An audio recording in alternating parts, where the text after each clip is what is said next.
एक चित्र कशाचं आहे? पार्ट्स ऑफ द प्लांट्सचं. जेव्हा आता एक्झाममध्ये सांगतील की पार्ट्स ऑफ द प्लांट्सचं ड्रॉ द डायग्राम किंवा ही डायग्राम देतील आणि तुला फक्त काय सांगतील, लेबल इट किंवा नेम इट, तर मग त्यावेळेस काय करायचं, कसं लक्षात काय ठेवायचं? आता पहिला आपण लिहिणार आहोत, काय लिहिणार आहोत पहिला आपण? फ्लावर. ठीक आहे. आता हे फ्लावरचं स्पेलिंग आहे. फ्लावरचं स्पेलिंग काय आहे? FLOWE आणि R, फ्लावर. मग आता फ्लावरचं स्पेलिंग हे लक्षात ठेवण्यासाठी फ्लावरचं अगोदर काय करायचं, आपण साऊंड घ्यायचं. साऊंड कसं घेणार? फ्ल, आव आणि अर, जनरली असं साऊंड होतं आपलं. मग किती साऊंडमध्ये डिवाइड होणार फ्लावर? फ्ल, फ्ल, FL फ्ल, आऊ, OW आऊ आणि अर अर. म्हणजे किती ह्याच्यामध्ये पार्टमध्ये डिवाइड होणार? फ्ल, आऊ आणि अर, फ्लावर. फ्लावर. आता सेकंड काय आहे? लीफ. काय आहे? लीफ.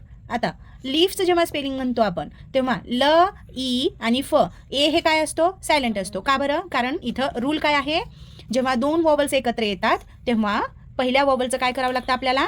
नाव घ्यायला लागतं ABCD मधला, आणि ए हे काय होतो? सायलेंट होतो. ठीक आहे. मग लीफचं स्पेलिंग कसं होणार? L, ल, ई, ई म्हणजे काय? ई आणि ए आणि फ, F म्हणजे काय होईल?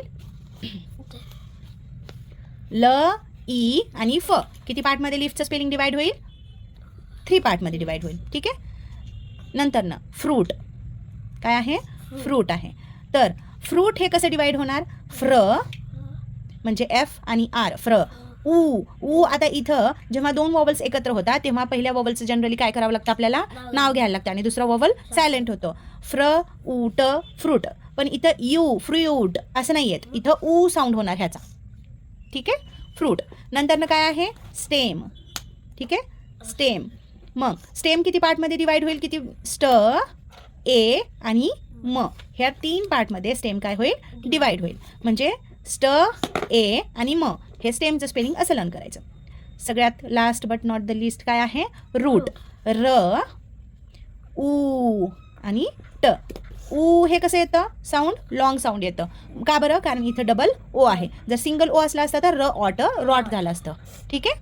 हे झालं स्पेलिंग. तर अशा प्रकारे हे स्पेलिंगला काय करावं लागतं आपल्याला? हे सिलेबलमध्ये डिवाइड करावं लागतं आणि ह्याचं स्पेलिंग असं लर्न करण्यासाठी काय होतं? इझी जातं.